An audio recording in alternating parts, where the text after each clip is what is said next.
Good news, smoked beer fans. The official glass of This Week in Rauch Beer is now back in stock on our website. Visit beeredge.com/merch to get yours today. And be sure to join This Week in Rauch Beer on Facebook or follow at TW Rauch Beer on Twitter and Instagram.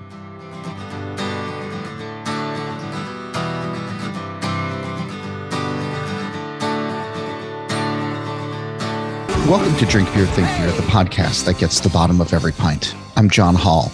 The Super Bowl is coming up this weekend, and we're using that as a chance to catch up with breweries from the cities that are playing in the big game.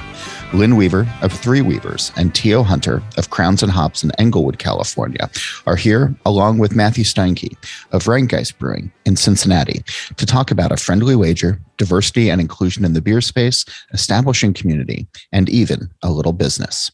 But first, we're able to bring you this show each week, thanks to the companies that want to support independent journalism in the beer space. If you'd like to learn more about our surprisingly affordable rates, please reach out to sponsor@beeredge.com. And be sure to check out Stomp Stickers. Stomp is a proud member of the Brewers Association that produces a wide variety of printed brewery products, such as beer labels, keg collars, coasters, beer boxes, and much more. Stomp's website features an easy-to-use design tool, low quantity orders, fast turnaround times, and free domestic shipping. Visit stompstickers.com and use code CRAFTBEER15 for 15% off your first order. Athletic Brewing Company's innovative process allows them to brew great tasting craft beer without the alcohol. From IPAs to stouts to golden ales and more, they offer a full selection of beers starting at only 50 calories. Now you can keep your head clear and enjoy the refreshing taste of beer anytime, anywhere. Place an order today at athleticbrewing.com and get free shipping on 2 6-packs or more. New customers can also get 10% off of their entire order with the code BEEREDGE10, limit 1 per customer. And NZ Hops is a cooperative of master growers whose legend and cultivars have been crafted for over 150 years with creativity and passion to produce some of the world's finest hops. With a dedicated hop breeding program and farming knowledge handed down through the generations, the current day master growers proudly provide 18 unique New Zealand hop varieties to the world. Visit nzhops.co.nz or find them on Instagram, Facebook, or LinkedIn at NZHops Ltd to learn more. Friendly bets have become popular under the backdrop of the Super Bowl. Mayors of cities that host game-bound teams engage in banter designed to boost tourism, friends take on each other, and small businesses go toe-to-toe to show off team pride. Breweries are no different. This year, as the Cincinnati Bengals take on the Los Angeles Rams at SoFi Stadium in Inglewood, California, we welcome on 3 breweries engaged in such a bet. The terms of the bet weren't firmed up before recording this show and slowly get hashed out, if not completely resolved by the end. Spoiler alert, there will be costumes. On the show this week, joining via Zoom from their respective breweries are Lynn Weaver, the founder and owner of Three Weavers, a brewery in Inglewood that, as you'll hear, was briefly part of Canarchy, the brewery group that was recently purchased by Monster Beverages. She brought the company back to independence before that deal was closed. She's joined by her brewery neighbor, T.O. Hunter. He's a co-founder of Crowns and Hops, a brewery that started on social media, gained a grassroots following, and has been working hard to bring change to the beer industry through action. And representing Cincinnati is Matthew Steinke, the director of sales at Rhinegeist Brewing, one of the state's larger breweries and a source of local beer pride. There are barbs and jabs thrown throughout the show, and they wind up steering the topics and sharing experiences. We start off with the run-up to the game and Inglewood, which is hosting the game for the biggest night in American sports. I kind of want to make a statement, though, to, Rhinegeist, Matt, you might be the home team, but this is our backyard, right, Tio? Hey. Rams house. I know it. I feel like we're going to have to spice up this bet a little bit since we're doing it in real time, and it just doesn't have the same energy when you're doing it via email. So yeah, I'm going to put my thinking cap on during the dialogue of this. There's only so much. There needs to be some serious embarrassment. I agree. I couldn't agree more.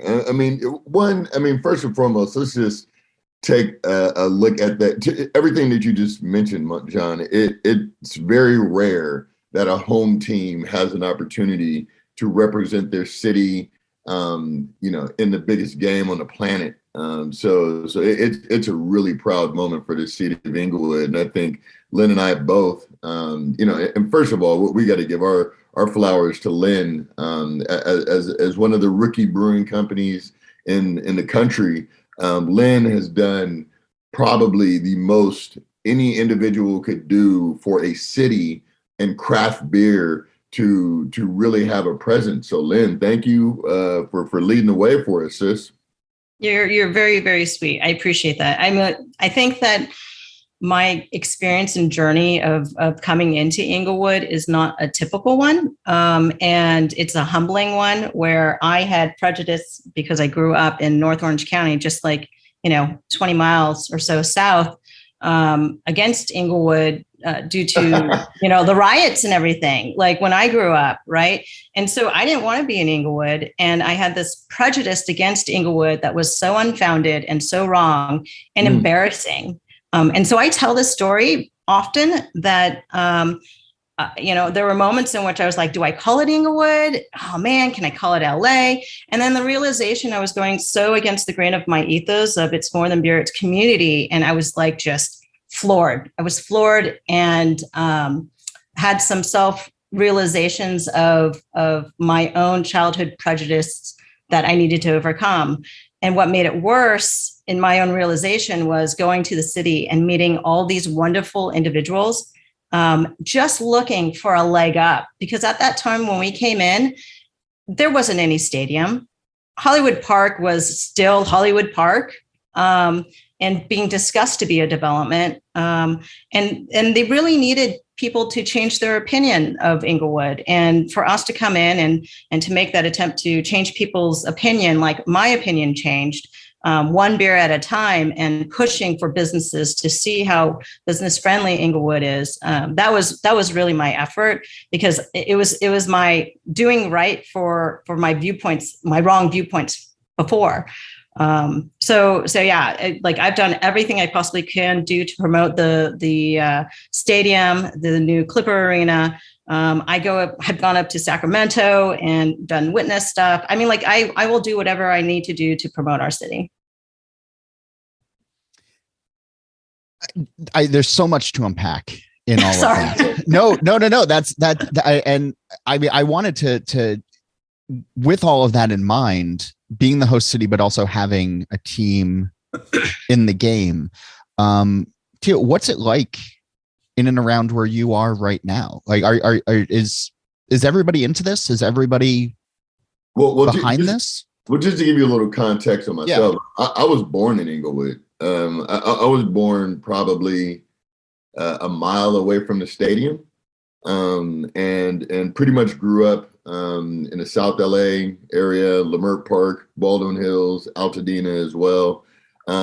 So, much to what Lynn, landed on, was the city that I knew growing up. I knew how beautiful it was, despite how the media wanted it to make it seem like the gangbang capital of the planet. I always knew what Inglewood would be and had the potential of being realized as long as resources were made available to the very people that lived in the community. That said, the community is on fire right now with excitement. I think it's really exciting. Unlike our fluorescent orange and black friends over in the Midwest, to have a team again. To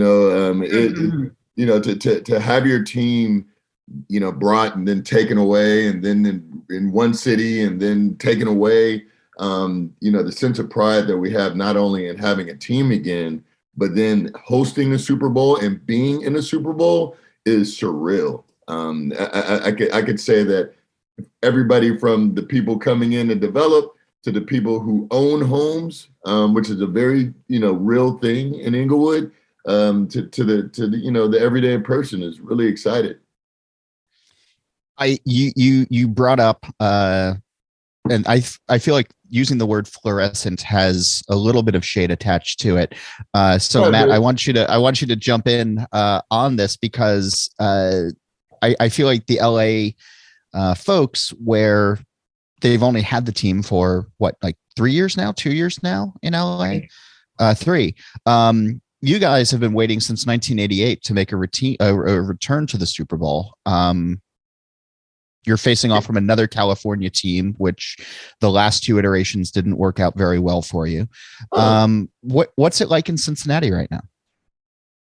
Well, I'm going to echo some of those comments. Like, they might have had their team back for 3 years, but Cincy has been waiting for 30 to be relevant, right?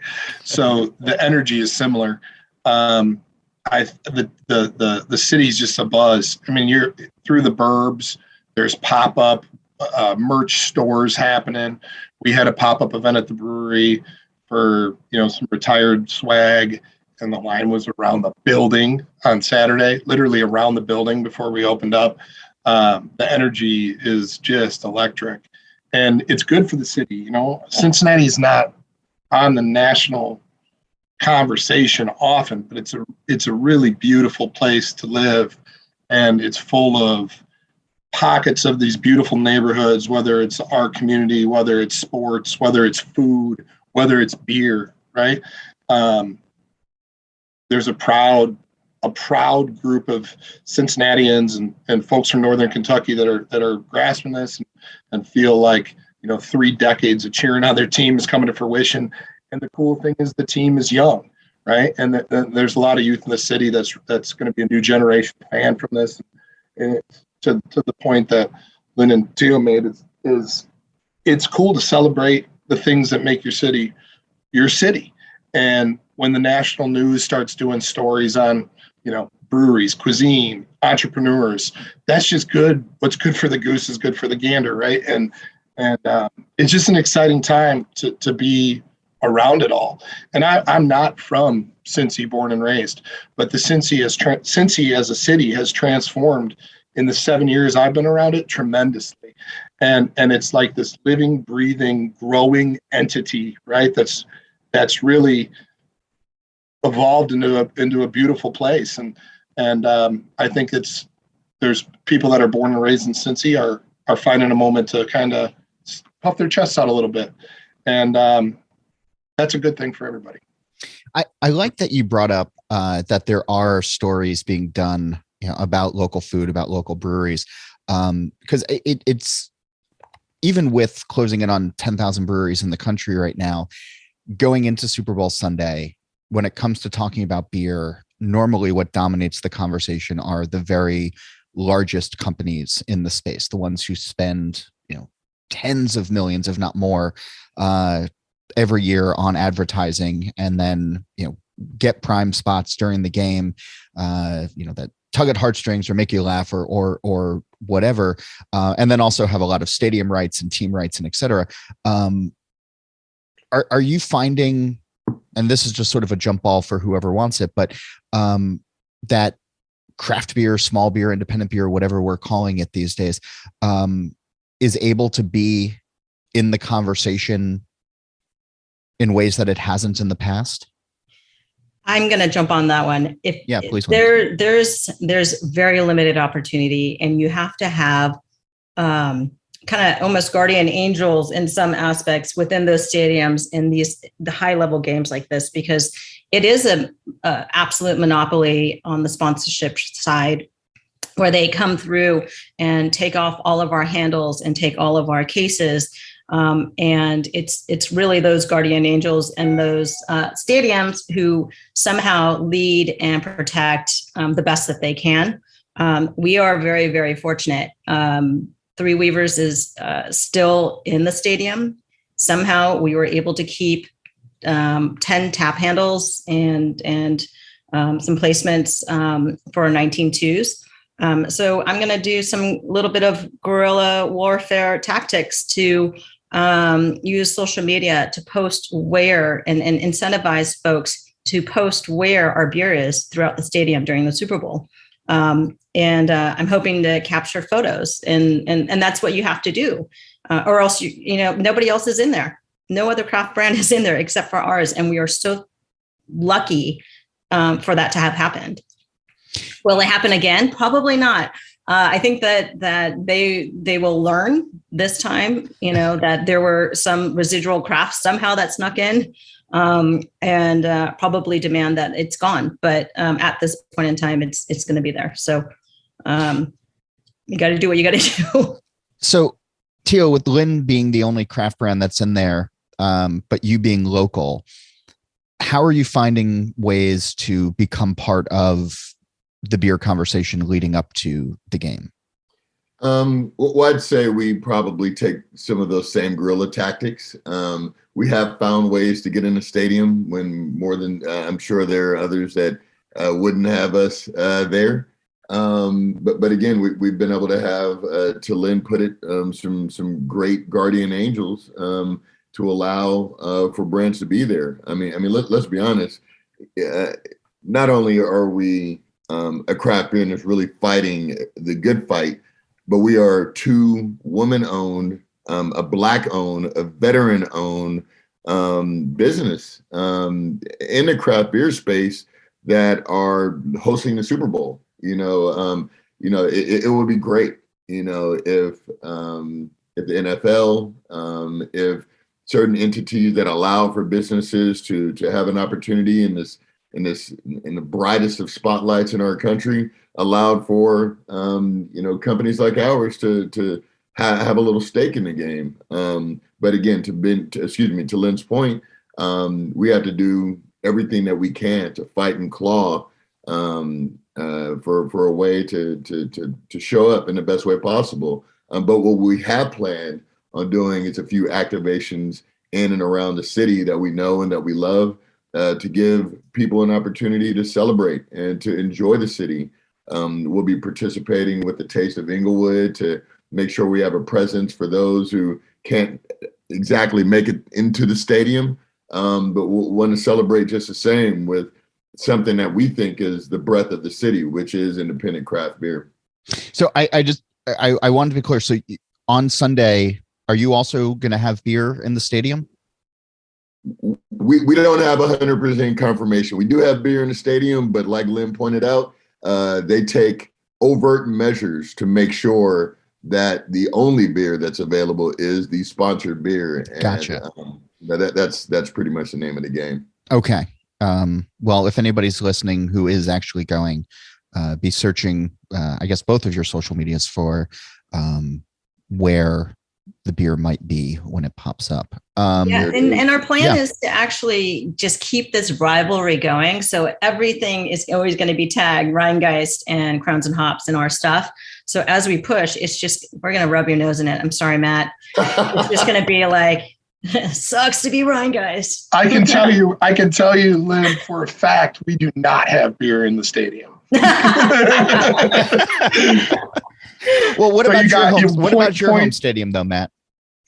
Yeah, it's similar. I mean, we've had partnership deals with the Bengals, and it ebbs and flows. We're not currently in a sponsorship. And what Lynn has articulated very well is very real. It's challenging. It's costly, right? And we self-distribute Cincinnati, so there's logistical impact and having partners like that. That said, we do sell a little bit of beer in the stadium, and it is what it is. We're happy to have an opportunity to sell beer in Paul Brown, but not currently under the support that traditional paid sponsors receive. For your brewery, have you found, Matt, that it is, I mean, stadiums are nice and they're big venues and they move through a lot of beer. Is it more meaningful in the long run, or more, I don't even know, meaningful in the long run to focus on other accounts that aren't just activated, I don't know, 6 Sundays a year? I'll step. To that. Sure. And I can speak from it, just from a grassroots. I mean, just, to be completely clear to everybody who's unfamiliar with Crowns and Hops Brewing Company, we literally started out of social media. We started because we just saw that there was no phenomenal craft beer pouring into the Black and brown community, like at all. Like as you would get closer and closer to what would be called the hood or Black communities or Mexican communities, the options for craft beer would just reduce the more you would go into what ultimately were food deserts. So one of the things that we really have always kept close to us is take the beer to the people and make sure that the people have access to it. That has always been our philosophy, and it doesn't change now. Like I said, we'll be doing some pop-ups in the downtown cities. But shit, we used to do pop-ups in the back of barbershops because we were able to kind of work within a gray area that the governor at the time put, that you can pour up to a pint of beer for the patrons of a barbershop or a salon without a license. And we use that as an opportunity to share what we love, to share this industry. So, for us, it's always been pretty grassroots. I like that as far as guerrilla tactics go. But yeah, Matt, John, go ahead. On our side, a little bit of a different experience, but Teal, from starting up Rhinegeist, same thing, man. You're just hustling down every opportunity, right? You're just excited to open your product that you poured this passion into and have somebody on the other side of the bar or whatever establishment it is consume that product and enjoy it with you and get excited about something being local, and there's a real passion behind it. When you start to evolve, an opportunity for sponsorship comes into play. There's a lot that can be very intimidating, and it's complicated. You're talking about huge investment, right? That can pull away from hiring new people. They're largely weighted on media impressions. That it's hard to quantify the value of an upstart brewery, right? You start talking about ROI and you don't quite understand your position within the venue and the amount of locations you have. The team's going to be good or bad, or if there's weather impacts that are going to, cause for cancellations during key periods of time. That can be a leg sweep for a young brewery, right? You're talking tens of thousands to hundreds of thousands of dollars for even some of the entry-level craft sponsorships. And for young growing companies, that's money that you really have to decide where you want to invest, if you even have it, right? And what happened pre-COVID is it's almost like the housing market. The cost to participate swelled. It became almost quite ridiculous how much the value of these sponsorships were. So as the small guy, even for us, as a relatively large craft brewery in a small regional footprint, it's hard to come to the table, right? So you try and get tactical, you try to get creative, and you try and find your opportunities. But really, it's just a labor of love. And then you look at the amount of hours and time that you put into those deals, and some of them can be extremely lucrative, right? And great for your brand. But you measure it, John, exactly against those things you mentioned. Is it deterring from a focus on your local craft beer festivals? Is there an opportunity with a smaller venue that's got similar goals, similar ethics? And those are challenging. And I don't think it's one size fits all. Every partner, every venue is different. You have to look at it and digest it. But the hard part is it can be intimidating. And I don't know, Tio, Lynn, if you feel the same way, but like there can be an influx of information on the other side of the desk from the partner side. And then you're working with the concessionaire and the partner and the deal and how they weight their metrics. And there's illegal contracts and red line reviews. And if you're new to it, it's overwhelming.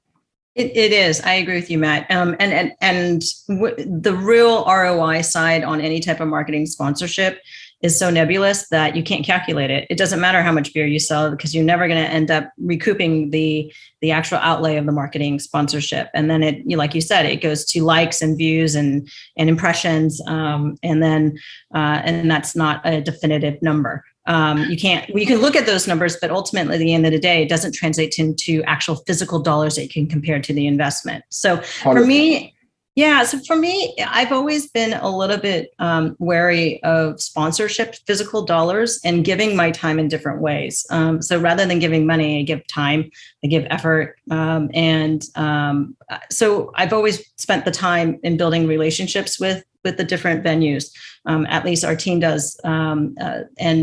I've worked a lot on making sure that we have a very positive relationship with the Hollywood Park. Obviously we're actually going to be building our second location right between where the Clipper Arena is and where the SoFi Stadium is. So we have a vested interest in the success of that location, but at the end of the day, we don't have the dollars to match at the NFL level to make even the craft beer sponsorship. And it's gotten to be so high, like you stated, Matt, that it's actually only the big breweries, meaning like Anheuser-Busch, who are taking the craft sponsorship places for like Golden Road. But the other side is that we have, like I said before, those angels, guardian angels who want to be more diversified, and they bring in all of the craft like Crowns and Hops or like Smog City or El Segundo and ourselves into the stadium. But then we get wiped out whenever we have these huge like events like the Super Bowl or maybe even the Olympics, which is going to be coming, right? But it's one of those things where I don't play in the space. I got a lesson a long time ago about buckets and sponsorships with the NFL. They have a book that essentially categorizes every single type of commodity or else like industry into a sponsorship bucket. And beer is the largest. So if you're thinking like sponsorship dollars for beer, it's like there's no way to compete. There's like it really isn't. And if you're a craft brand, unless you like Sierra Nevada or Boston beer. But yeah, for us it's just not a. So then we rely on our relationships and our charm and Tio's good looks. So it works. What's funny is I'll just speak very ambiguously, but their team actually approached us about a sponsorship. And it was so comical because when we started the call, there was a lot of conversation around our impact and what we're doing in the industry overall and what we're doing for the community. And then they threw that price at us. It literally throws you off your chair. Like it's really that absurd. And they didn't blink. And it really made me think, per what Matt and Lynn are both saying, that it's a numbers game. It's a pay to play, no matter how you chop it up. And this payment is literally, you can build breweries with it. I'll just put it that way. John, I'm sure you want to move on, but Lynn. No, I'm fascinated by this. This is good. Yeah, no, I can talk about this all day. I'm digging this. Yeah. So Lynn brought up a really good point. What we do in crafts is we are prideful of what we built and the community around it and the people that we hire, the people that we employ, and we'll work harder than some of the other partners, right? And we have definitely built some real strategic partnerships based on our work ethic, right? We'll come out there, we employ more bodies, we are self-distributed, we can show up, we can represent our brands, we can pour, you can use our cold storage, we'll hustle our way into it. And we support that with a full-time position who's in charge of our charitable efforts, our community efforts, strategic partnerships, and events. So one person looks at the whole pie holistically and makes decisions on where our efforts are best spent. But yeah, that sticker price when it gets dropped on you can knock you out of your chair for sure. More in just a moment, but first, thanks to these companies who support Drink Beer, Think Beer, and help keep it on the air. Stomp Stickers is a reliable resource for printed items such as beer labels and boxes, keg collars, coasters, and more. Visit stompstickers.com and use code CraftBeer15 for 15% off your first order. Athletic Brewing Company's innovative process allows them to brew great tasting craft beer without the alcohol. Place an order today at athleticbrewing.com and get free shipping on 2 6-packs or more. New customers can also get 10% off of their entire order with code BeerEdge10, limit 1 per customer.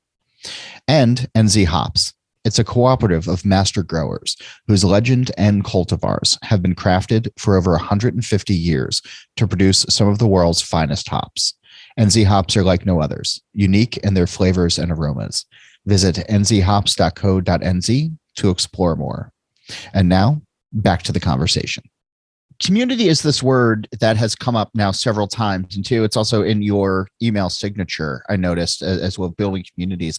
And for a long time, there's been this conversation around craft of, yes, it's a business, but also it's about people. It's about building something. It's not just about, the commodity or the widget or, multi-million-dollar sponsorships. And Tio, I want to start with you because I'm curious if it's somehow the way that I've been sort of thinking about this is like, people talk about the American dream or, having a huge successful company, which translates into dollars and all of that.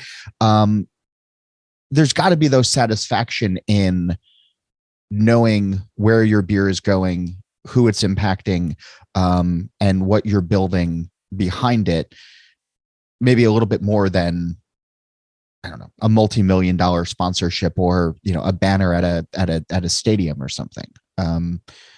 Is that accurate for what you all are doing, or am I just talking out my ass at this point? No, I think, and thank you for even trying to frame it. I think what we poorly, but yeah. No worries at all.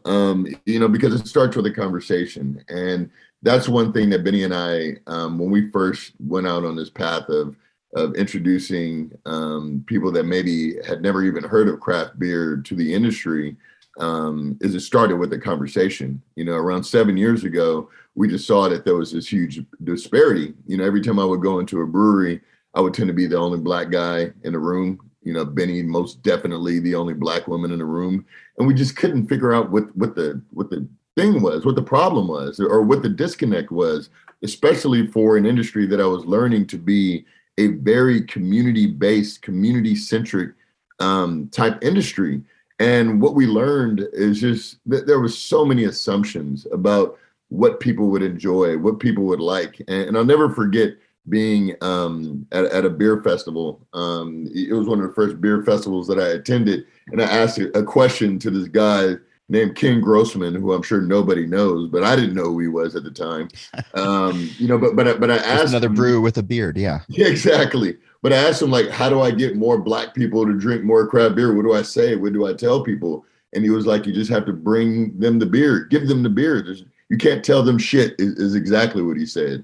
And at first I was like a little offended at first when I got that response. But then when I realized that the messenger didn't look like the message, that there wasn't anyone in the community that understood and felt welcomed by the community, because I mean this in the best possible sense, and I always lead with love, and I hope that's the way it's taken. But it's hard as the only one in a room to look at 100 white smiles, partially drunk, and feel completely comfortable. Coming out of what we now understand are a lot of very problematic things from this country that deal with systemic racism, that deal with redlining, that deal with so many things that literally don't allow for prosperity or for development or access to resources. This is a real thing. And I think people now understand it, that it's, we have less than 1% Black-owned breweries. It's not just an accident. It's not because people just didn't want it bad enough. It's really been about access to resources. So for us, the concept of community, we've asked for people to reevaluate it, to have conversation about it. What does it look like? If you're a brewery in a Black community, you don't have any Black people at your brewery, then that's a conversation to be had. And that's what we've been asking people to do is to look at that and to truly look at if someone has been missing, if there's a lens that's not being looked at. And we just created a nonprofit last year called the 8 Trill Pills Initiative, that's based off of a journal that the W.K. Kellogg Foundation wrote called A Business Case for Racial Equity. And it really states that if you focus on racial equity in this country today, that we all stand to see an impact of $8 trillion to our national GDP. And what that means is when you look at it from that lens, it stops being about charity. It stops being about blame. It stops being about who did what, and more about what can we do to make sure that these communities are reflective of the community. And that's kind of our take on it. I need to read that. I want to read that report. So I'm just. Oh, it's incredible. It's extremely digestible. I highly recommend that everybody read it, especially, like I said, if you're a community-based business. I think if you start to understand the disparities that are around your community, that there are a lot of phenomenal breweries in our community that are focused on it. But I think now that we have an opportunity where everyone is available to understanding where and why these disparities exist. Again, the W.K. Kellogg Foundation wrote it. We connected directly with them. They reached out to us and told us that we hit it right on the nail on the head in terms of our philosophy and taking it and running with it. So we highly recommend that people share it and talk about it. It was given to me by the head of D&I for Ben & Jerry's ice cream. And if you know anything about them, they go pretty hard in the paint when it comes down to DI and racial equity. Yeah. I feel like we could keep going down this path because there's so much to unpack on this, but I do want to steer us back just a little bit to the game, because you all teased this earlier, and this sort of fits into community where breweries compete against each other in various ways, and they're the craft beer segment is still relatively small in the larger beer space. Yeah, go ahead. John, I will say, I know it's been since '88 since Cincinnati's been in the game. Yeah, I mean, the Tigger movie did come out in 2000, so I mean, there's certain things that they could still celebrate. I mean, maybe not being in the game. Winnie the Pooh, Tigger, Eeyore. They really came through for Tigger. And I think we shouldn't throw shade at Tigger, in his efforts. I thought that you guys were hosting Detroit Super Bowl, with Stafford and Eminem and everybody being there. Thought this was Motor City. Hey, the land of transplants. We make everybody better. You got the Tigger movie in this conversation. I didn't know where any of this was going to go, but I don't even know how we're going to get out of this one now. But all right, so over the years, the whole concept of Super Bowl bets have come up, and they're mostly friendly, even if you're now throwing a main tinted shade. I'd like to see Tia wear the Tigger uniform if we lose. Wow! Like a full size Halloween costume. You know what? I'm sorry. I love my Rams. Don't get me wrong, but that would be so funny. You're not saying uniform. You mean like a full Halloween costume? Oh yeah! Come on, tail and all. It's got a curl. Wow. I'll look for one that I can bounce around on too. How about that, Lynn? I could be Rue. Oh, there you go. So to finish that thought, though, breweries have gotten involved in various Super Bowl bets over the years, and usually it involves the losing team or the winning team goes to somebody's city, brews a beer, has some fun, and it's all in good fun. As it stands right now, Rhinegeist, you're in a bet with the two breweries that are on the show right now. What's at stake?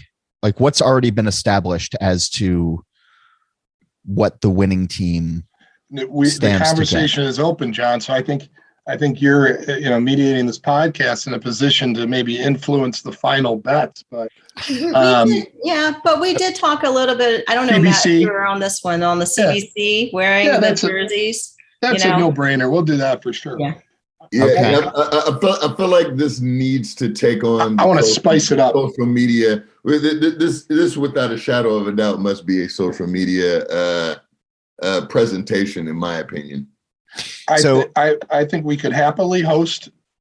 If you guys want to come to our shop and brew together, and you guys pick the beer and name it if you win, or we come to you if you win. However you want to work those logistics out. I'm all into that. And then you brew in the opposing team's jersey. We put it all over. I think the jersey is nice, but Lynn bringing up a Tigger costume, I think That's what you have to wear for the brew day. Thanks. All right. We'll dress up as Rams. We'll find head to toe adult Ram costumes, and you guys have to dress up like Tigger. All right. There it is. Oh, shoot. Lynn, you brought this up. I realize that. I'm sleeping in my bed. It's all good, but I don't need to worry. Oh, I know it's good. I know. I'm thinking about just how to eliminate wool from getting into the freaking kettle. Like we have to make sure that these are some well kept Ram costumes. You don't have to brew in it. Oh, that's part of the fun. I mean, like standing over the kettle, 212 degrees, and under the conditions that it's not. You do it in August, jeopardize the product. August is lovely here. Are you kidding me? What do you try? 72 sunny all the time here. That's we've already got seasons, and it's cold. And last week we had an ice storm. You got enough going for you in California. Just give the no coast a victory here. Hey, look, if you don't mind me, John, please, kind of reaching out and kind of because we have had some opportunities to pour with Rhinegeist when we've poured at a few festivals in the Midwest. Phenomenal team, and I think it almost goes without saying that your venue also is really setting the stage, no pun intended, for what a true brewing space can mean for its community. And I was hoping you can kind of talk about kind of what Rhinegeist means for the city of Cincinnati, and just kind of to talk about that a little bit. As a new, I'm in the process of actually building out our space now. We'll be walking distance to the stadium, and we'll be located right off of Crenshaw Boulevard, the world famous Crenshaw Boulevard in Manchester. So I was hoping you could talk about what your brewery means to your city. Yeah, that's awesome. And congratulations on your success, and the excitement that's around it is palpable. And same respect goes for you and your team and those that work alongside me that have had the opportunity to be next to your team and see what you all are doing is phenomenal. And Lynn, our relationship with Three Weavers goes all the way back to collaborating on Penguin and Cole. And, it's cool to be joking around about our teams, but get a chance to do this together is really exciting. To answer your question, it's kind of crazy. I'm not a founder of the brewery. I'm an early adapter into it. I believed in what they were doing and left a career with one of those much larger breweries that we talked about before, and albeit on the craft side, but still a pretty major player in the industry, to come down and build into this thing. And the founders would tell you they never thought we'd grow into that space. What made it affordable was the area in which the brewery's at, in a historic OTR part of Cincinnati, had been through some drama, and there wasn't a lot happening down there. And the people came and supported it fast and quick and with passion, and it's cool. We weren't the first one. We weren't the first Cincinnati craft brewery, but we were one of the first in OTR, and we invested quickly in our people, our quality team, put a lab in very early. But investing in the community is challenging on where you want those dollars to go. I mean, we have a DEI committee for the first time that helps guide our principles. We have published pillars in which we give to the community. And what we try to do holistically is help solve a problem, right? We don't want to put Band-Aids on bullet holes. We want to give to medical research. We want to give to low-income families that need help with education. DEI is certainly a major focus right now. And the committee that we have at Rhinegeist is founded about a year ago, is really finding their voice within our organization and helping us make better decisions. And it's cool to see that. But our community has changed alongside the growth of the brewery. It's new restaurants are available. There's a streetcar. There's a professional soccer stadium that's been built a few blocks away. So much like what you guys are seeing in Inglewood, the perception has changed. And there's a lot of great people in over the Rhine that I think thought it was cool that we came into their part of the city and supported us early. And as the community has evolved, we try to evolve with it. It's hard to make holistic decisions on a charitable mission, right? Because all charity is good charity. You just have to find the things that mean the most to your team and your company, and that can impact the community in a truly positive way. So I don't know if that answers the question, but I will say that we spend a lot of time thinking about it and challenging ourselves. Are we doing the right thing? Are we getting better? Are we learning? Are we having the conversations? Is there enough checks and balances to make sure decisions aren't being made in a silo, right? And I think from that comes some outputs that we're really proud of. That's awesome. I mean, until like we're doing installations in our tap room that we never would have even thought about before these conversations. We're bringing Black artists into the tap room to embrace that community, and it's a wonderful thing to watch happen organically, right? And we try to cultivate more of those opportunities, and hopefully we're doing a good job. We're still learning. We're still. The one thing Benny and I always talk about is like you can't be everything to everybody, and that's where there's opportunities to exalt, to shine a light, to give someone the stage, to invest. And I think that was one of the things early on when we were having conversations about diversity and inclusion early on in our journey. I think a lot of breweries just assumed we were saying they needed to change who they were. And that wasn't what we were saying. That was never what we were saying. It was about acknowledging and honoring and respecting those that are around you or that are in the community or even in the craft beer community who just never saw themselves ever. And it's a beautiful opportunity because I believe that the independent craft beer has the tools probably more than any other industry that I've ever seen to showcase what it means to be for the people and from the people. I mean, shit, even Three Weavers has community based in their narrative, and I think that's about creating and planting the seeds for unfolding and developing and growing, and I think that's where our industry shines. I agree with you, Tio. So one of the things that I love both about Rhinegeist and also Crowns and Hops, which is what we do with Three Weavers, is we know our why, and I think that our industry as a whole, the craft beer industry, they understand the product of our community as an industry, but they may not necessarily understand the why portion. And it's really important to, as we started all of our businesses, to understand why we were doing it. We knew what we were making and we knew how, but the why is what makes people want to, bleed their blood for you to make that beer. It's why they commit and work the long hours into this craft. And for us, it's really the foundation of family and community. We drive that home. We are a family unit here.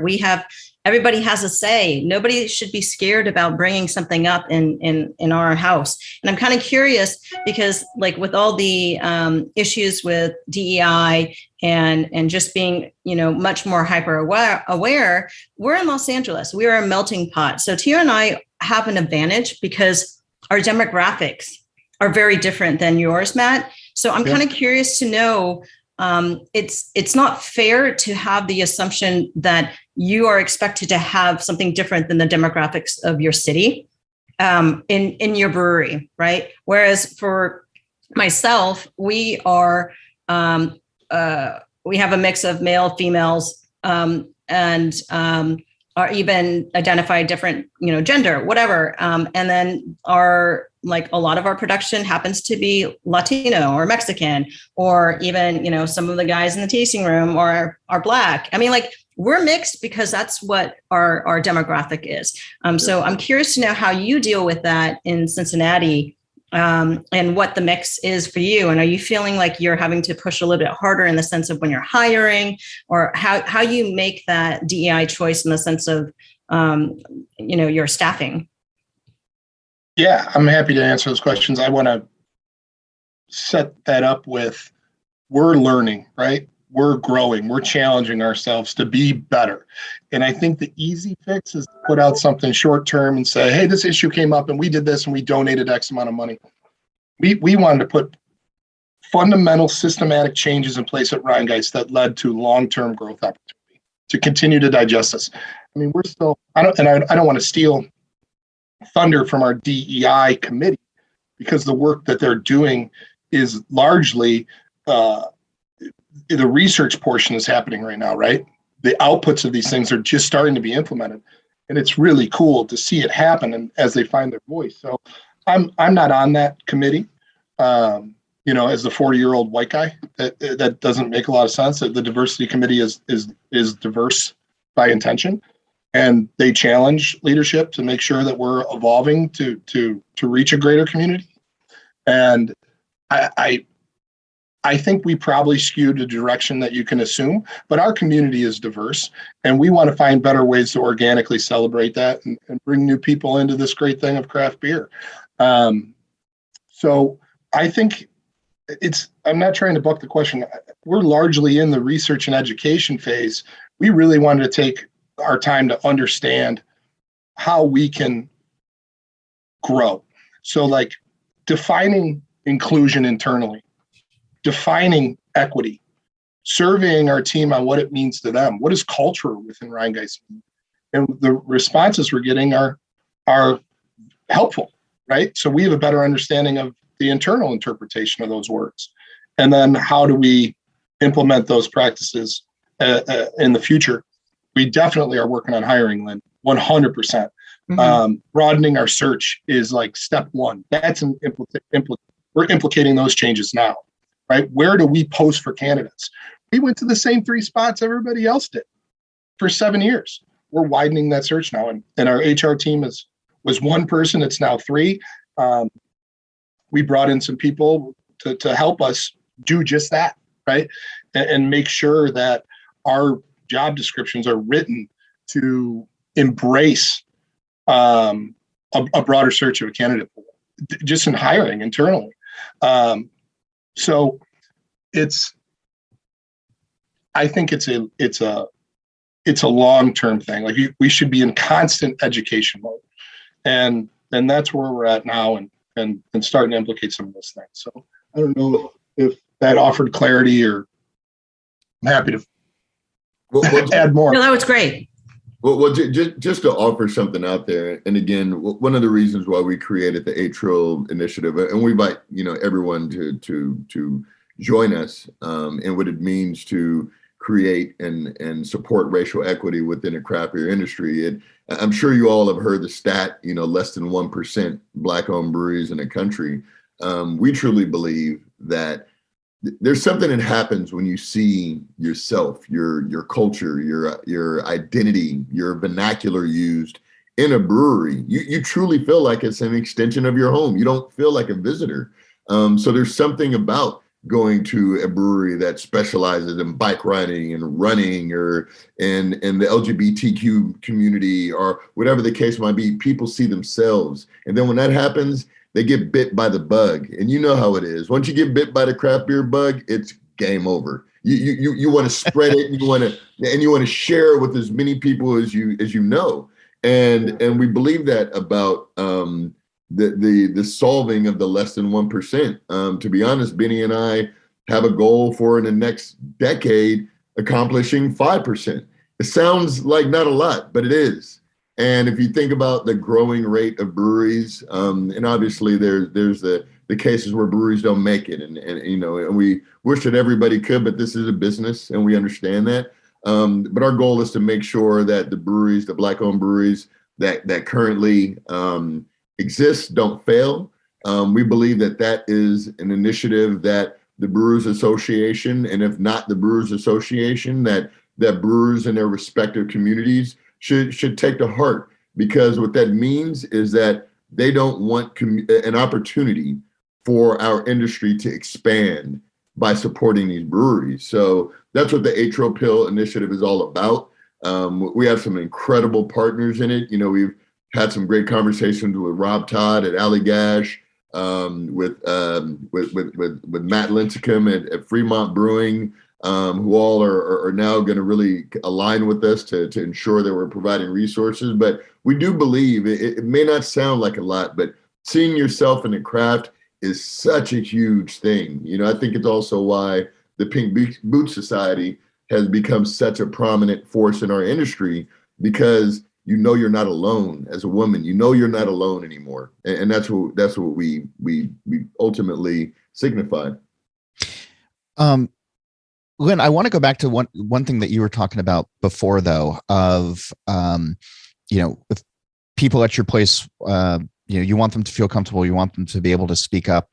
You want to have that atmosphere. Was it different during Canarchy times? Everything was different during Canarchy times. I want to yeah. So here's no, I'm joking. No, get in the meat. I'm joking. So much. Okay, so here's something that probably most of you don't realize, is that we adore Canarchy. Just because we're not with them doesn't mean that we don't have a huge amount of respect and admiration for them getting us through the pandemic. And the fact that they believe in our brand and the opportunity to allow us to separate, because we weren't able to be the priority that we needed to be able to pursue the Hollywood Park deal and to grow our brand, because we weren't growing, or our scope wasn't as big as Cigar City, and so it was different. I feel that we owe them a debt of gratitude, not only for the knowledge of which they transferred to all of our staff, in lab quality, on our canning line. It's just beyond so many different measures.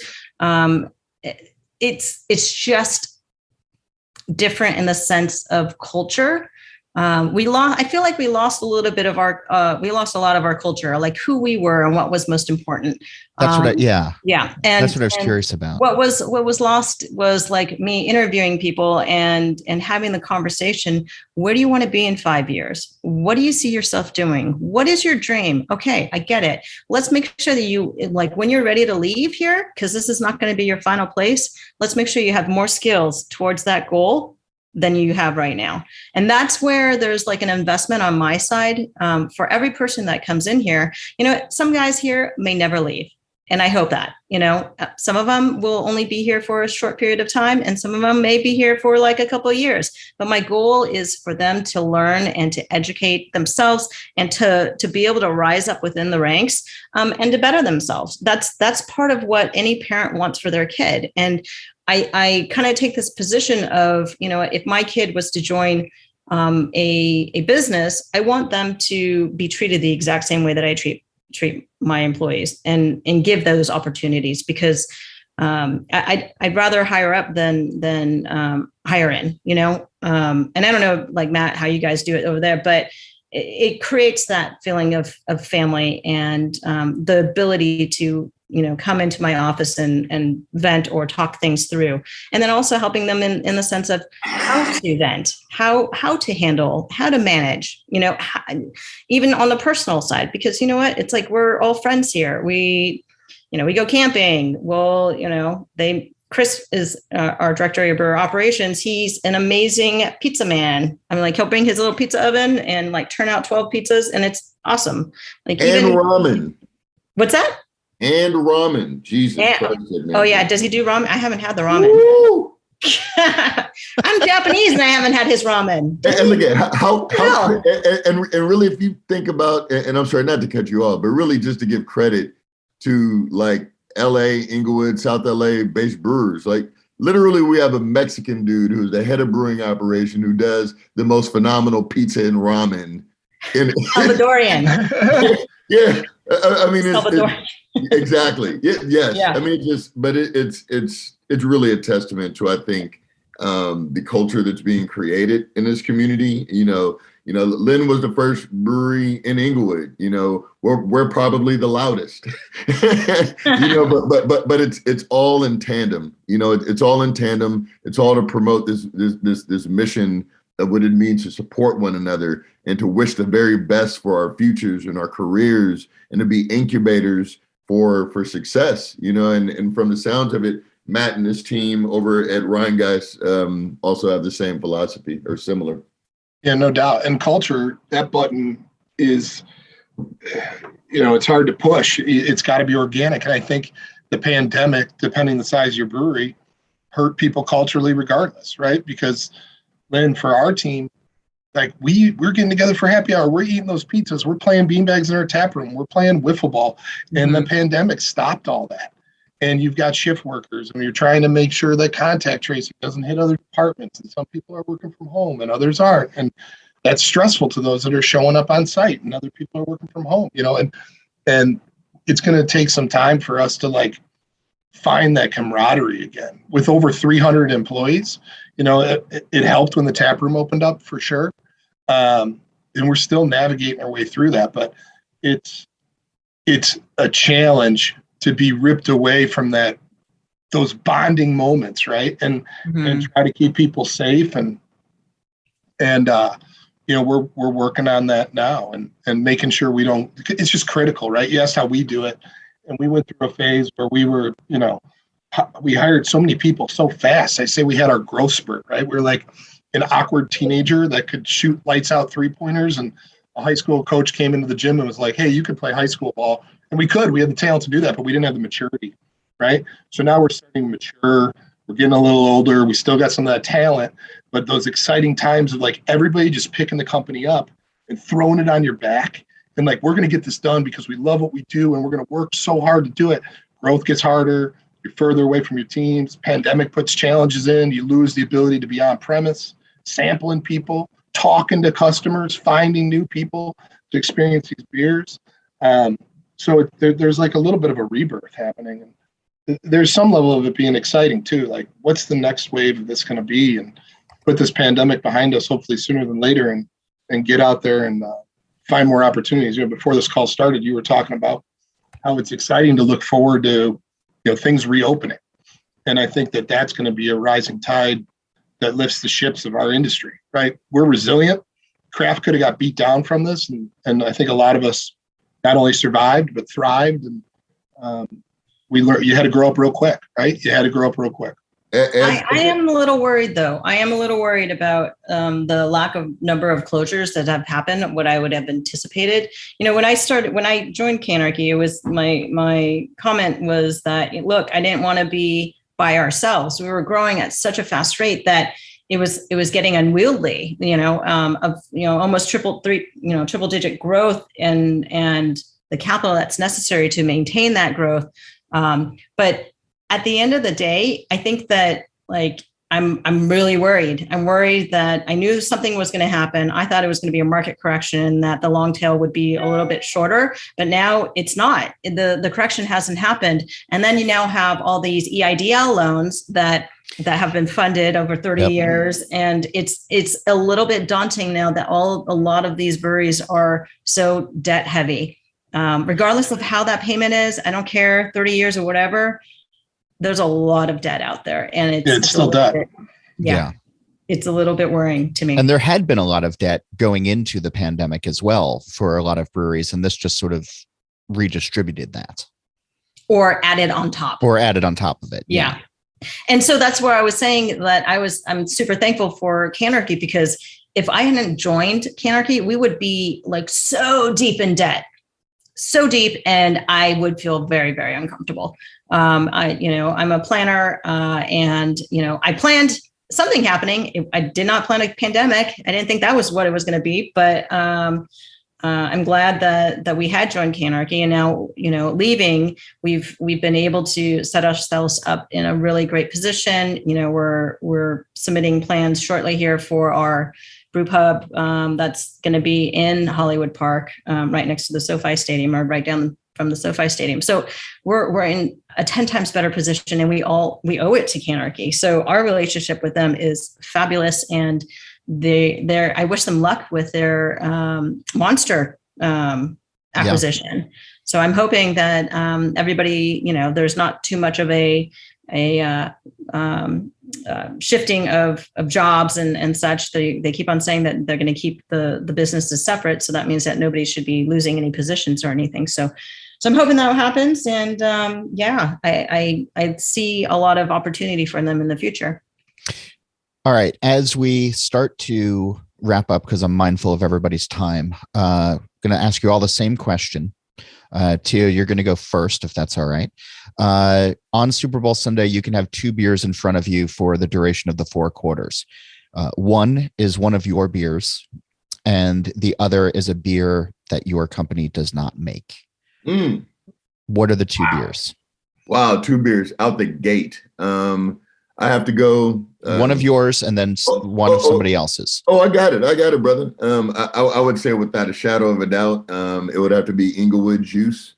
It's a juicy IPA that we brew with Citra, with Comet, and Centennial. By the way, Comet is like a low-key, old-school hop that I think a lot of people have kind of written off. I don't know how you guys are up on it, Matt. I know Lynn. I know the team uses it at Three Weavers, but Comet. Love Comet. Yeah, we use on fire right now. But it's a juicy IPA that we kind of straddle the line between the hazy and the West Coast place that we made, especially for the city that we got coming out again this week. And man, I'd be remiss if I didn't say that if someone asked me this question, I'll always go to the same damn answer every time. But it's just a true north for me. Pliny the Elder. I'd have to have that West Coast double IPA in front of me if I had my choice to have any beer. You got to give it up to Vinny and his team for their consistency and just always kind of hitting the mark. And I'm a true West Coast double IPA guy all day. I love it.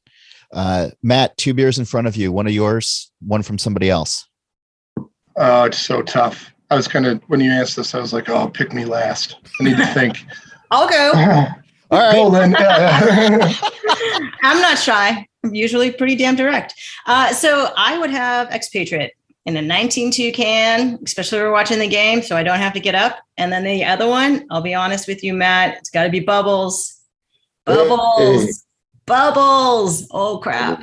Nice. That is so good. So inspired us like for that fruited sour, just delicious. Rhinegeist Bubbles. All right, Matt. Well, Lynn teed me up here, and I haven't had the opportunity to try as much stuff, on the coast. So I'm a huge pills guy in a situation like that. So I'm gonna ask for some 8 Trill. Hey, get it out, and then if I'm going hazy, I want to try a little Cloud City.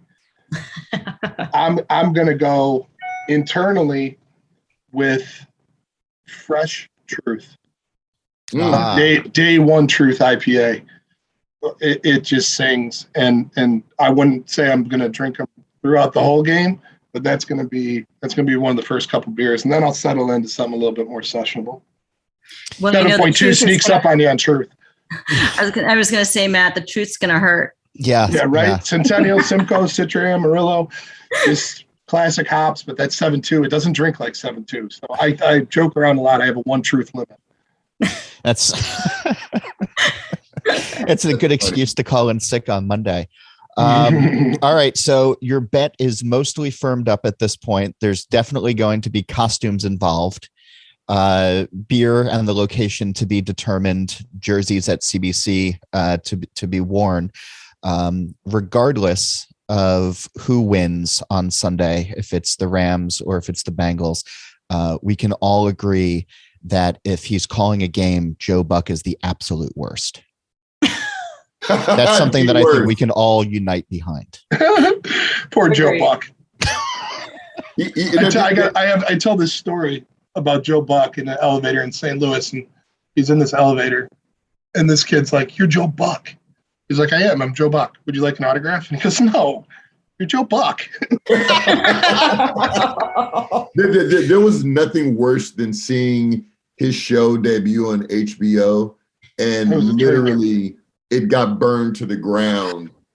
For a live show on HBO, it got burned to the ground in front of everybody's eyes due to what was his name? Artie Lang. Oh my God. It was I've never it was like watching a train wreck in slow motion. You just can't look away. I will say he's a good sport in the show Brockmire. Which you can find on IFC or Hulu or one of those plays. He plays himself and is actually a pretty good sport. But I'm glad NBC has the game this year. That's all I'm saying. It's all love, Joe. It's all love, Joe. It will like well if thanks to Rhinegeist, hopefully the Bengals show up. Like a portion of who Rhinegeist is inherently, their name means in German to be ghost.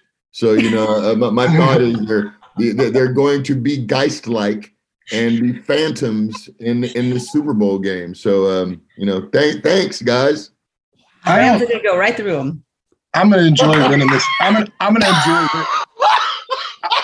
enjoy winning this bet. I'm gonna enjoy winning this bet. You got a lot of Rams walking around in Inglewood. Oh, strong, powerful. Wow. I'll say this in as genuine as possible. I think this Super Bowl matchup is a great thing for football, for fans of football, and for both of our cities. I think both our cities deserve it.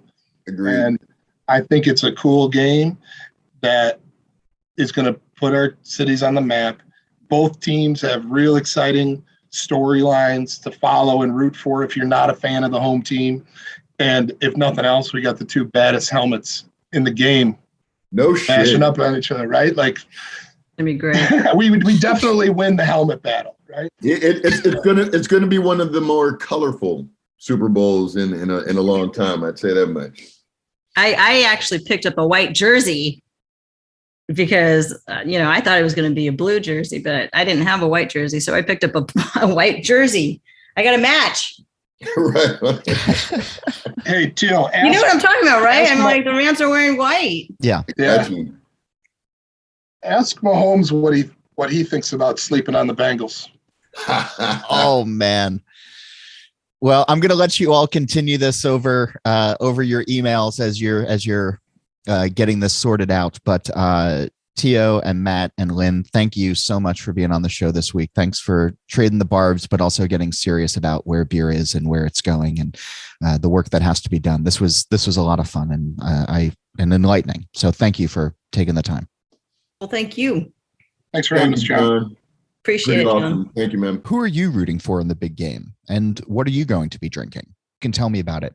It's John Hall. That's JOHNHOLL at beeredge.com if you like email, or you can get with me on Twitter at John_Hall. Be sure to check out beeredge.com for our This Week in Rauk Beer and Defend Pilsner merch, and to follow along on social media at The Beer Edge. And of course, This Week in Rauk Beer is also online. The Facebook group is easy to search, and on Twitter and Instagram, it's at TW Rauk Beer. We're able to bring you this show each week thanks to the companies that want to support independent journalism in the beer space. If you'd like to learn more about our surprisingly affordable rates, please reach out to sponsor@beeredge.com. And also be sure to check out Stomp Stickers.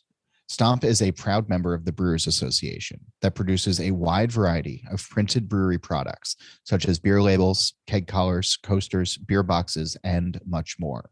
Stomp's website features an easy-to-use design tool, low quantity orders, fast turnaround times, and free domestic shipping. Visit stompstickers.com and use code CRAFTBEER15 for 15% off of your first order. Athletic Brewing Company's innovative process allows them to brew great-tasting craft beer without the alcohol. From IPAs to stouts to golden ales and more, they offer a full selection of beers starting at only 50 calories. Now you can keep your head clear and enjoy the refreshing taste of beer anytime, anywhere. Place an order today at athleticbrewing.com and get free shipping on 2 6-packs or more. New customers can also get 10% off of their entire order with code BEEREDGE10. Limit 1 per customer. And NZ Hops. It's a cooperative of master growers whose legend and cultivars have been crafted for over 150 years with creativity and passion to produce some of the world's finest hops. With a dedicated hop breeding program and farming knowledge handed down through the generations, the current day master growers proudly provide 18 unique New Zealand hop varieties to the world. Visit nzhops.co.nz, or you can find them on Instagram, Facebook, or LinkedIn at NZHops Ltd to learn more. A reminder, check out the Beer Edge podcast with Andy Crouch. Steal This Beer has new episodes every Monday, and the BYO Nano podcast comes out on the 15th of every month. On this show, Nate Schweber does the music, Jeff Quinn designed the logo, and I'm John Hall. New episodes release every Wednesday, and that's when I'm going to be back again to drink beer and to think beer.